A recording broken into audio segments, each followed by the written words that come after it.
Jirra jirtu kabajamtoonni maatii wallammishotu warreen YouTube channelii kana faaraa taatan asumaan YouTube channelii kana subscribe godhaa jecha ani lammiidha lammishotu birraati har'a viidiyoo bareedu tokko qabadhee isiniif dhiyaadheera innis maal yottanii akkamittiin kitaabota adda addaa akkasumas peeperoota yookiin artikelii adda addaa kan qarshii nama gaafatan yookiin immoo kan tola hin buune akkamittiin akka buufachuu dandeenyu daatabeezii kamirraa jechuudha amazon.com dabalatee kitaabota akkasumas peeperoota adda addaa akkamittiin akka buufachuu dandeenyu sin agarsiisuudha.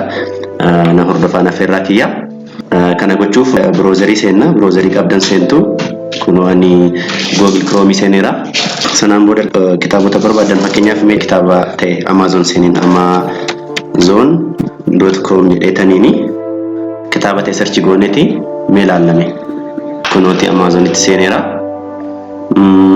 sanaan booda kunoo as kana dhufeetaniini all kan jettu jirti kanarratti gaafa okay jedhu books kan jettu jirti isheetti buuna gaafan books jedhu kunoo bakka search godhannaaf yeera kunoo mee kitaaba ta'e search godheen sin agarsiisame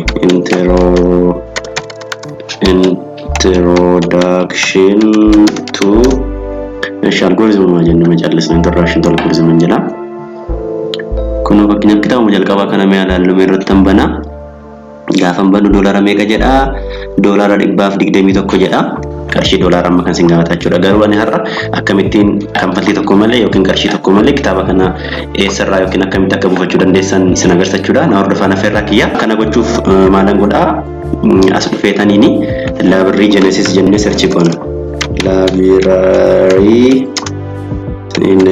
genesis kunooti yookiin immoo maal gootu haaluma salphaatiin lib.is jettanillee salphaatti gara daatabeeziitti sin geessa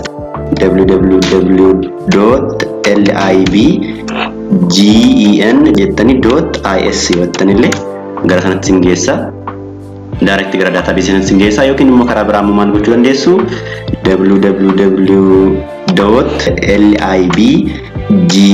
www.libgen.rs jettanillee gara sanatti sin geessa jechuudha kun illee baneera yoo barbaadan immoo karaa sadaffaa maal jechuu dandeessu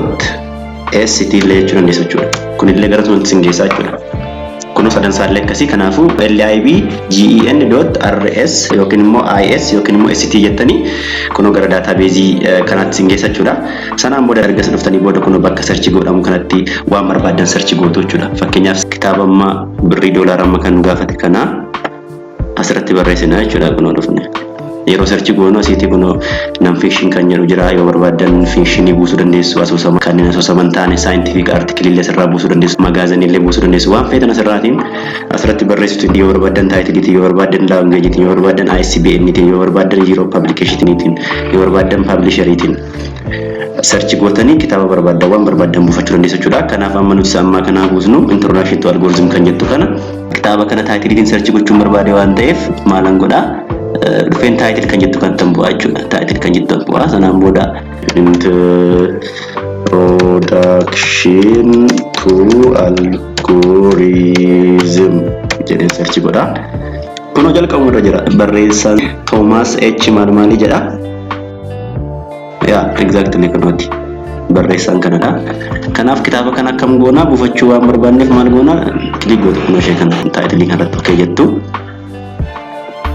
sanaan booda kun detailii kitaaba kana akkasitiin sinii baasa jechuudha sanaan booda maal gootu kitaaba kana buufachuu barbaadan kun ammallee title kanatti introduction to algorithm kan jettu kanatti buutu jechuudha gaafa sanatti okay jettanii directly download sinii gochuu eegalaa jechuudha kitaaba kana kan doolaara naannoo 121 gaafate tolaan buufattu jechuudha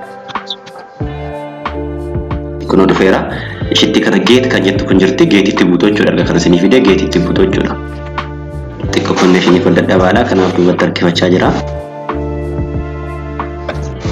kunooti buusuu eegaleera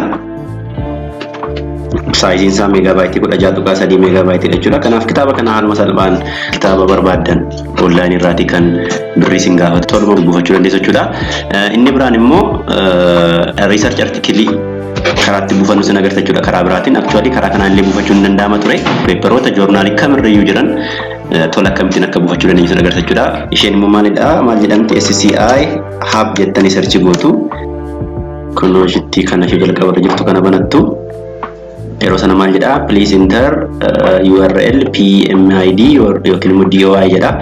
URL jechuun uniform resource locator kan kitaabicha yookiin kan paperichaa asirratti paste gochuutiin buufachuu dandeessu yookiin immoo ID paperichi kan joornaalii PubMed yoo ta'e immoo ID sana galchuutiin yookiin immoo DOI jechuun digital object identifier dha. Kana galchitanii kanaan search gootanii research article yookiin immoo research paper kamiyyuu joornaalii kamirraayyuu tola buufachuu dandeessu jechuudha. Kan researcheroonni adda addaa kana fayyadamuu dandeessu baay'ee isin fayyada jedhee yaada.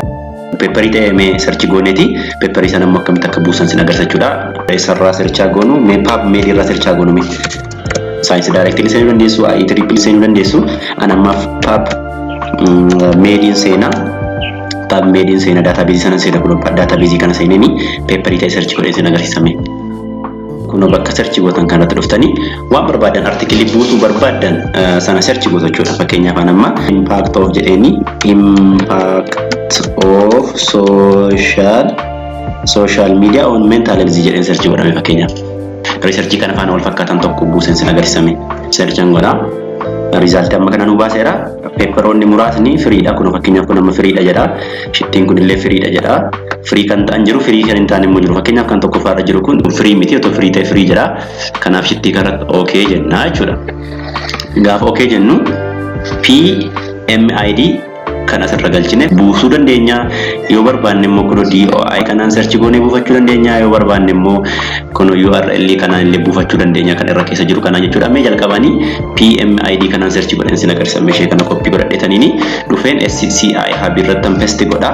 Sanaan booda kuno open bakka jettu kanarratti bakka furtuu sanarratti click godha. Sanaan booda kuno naa baneera jechuudha. Yoo mul'atti kanaan hin barbaadu jettan immoo kuno ishee kanaan DOI kanaan illee ishee kana copy jettanii asirratti SCI hub irratti dhuftaniiti DOI isheetiin search gochuu dandeessu. Kuno mallattoo open yookiin immoo mallattoo furtuu kanatti click gootu jechuudha. Sanaan booda maal godha jechuudha paperii kana yookiin research article kana fuulii isaa kuno akkanattiin argachuu dandeessu jechuudha. Kun argachuu dandeessu jechuudha. Kanaafuu kuno dhuftaniiti mallattoon download as kana jirti kuno shittii kanatti gaafa buutan maal gochuu eegala jechuudha. Download isinii godha jechuudha. Kuno maqaatti laattodhu jedha. Gaafa save jedhu kuno download naa godha jechuudha. Research article kana kuno download naa ta'e jechuudha. Kanaafuu research article kamu database kamirraayyuu kan bittaa malee tola hin buusiniin jedhe maal gochuudha. Yoo barbaadan URL isa yoo barbaadan immoo DOI yookiin immoo PMID isa SCI hub irratti galchitanii buufachuu ni dandeessu jechuudha. Inni sadaffaa sin agarsiisuu barbaadu immoo maalidha? PDF'otaan kan jiran kitaabota free ta'an adda addaallee PDF'tiin karaatti buufannu karaan biraallee jira. Inni immoo maalidha? PDF jettaniiti drive jettanii search gootu. Sanaan booda kuno ishee tokkoffaarra jirtu kana PDF drive search and download kan jedhu sanatti okay jettu. Sanaan booda kana bantanii maal jedha? Editors speaks academic and education, biology, children, fiction and literature, lifestyle, politics, science and research, art, environment, religion kitaabota waa'ee amantaallee buufachuu dandeessu jechuudha. Kan isinitti tole kan barbaadan search gootanii buufachuu dandeessu jechuudha. Kitaabota as keessa jiran hunda buufachuu dandeessu jechuudha. Fakkeenyaaf mee callisee namni otoo religion irratti otoo okay jedhee kitaabota amantii nuuf baasa jechuudha. Fakkeenyaaf amma kitaaba kana buufachuu dandeessu. Islam and the future of tolerance kan jedhu jira.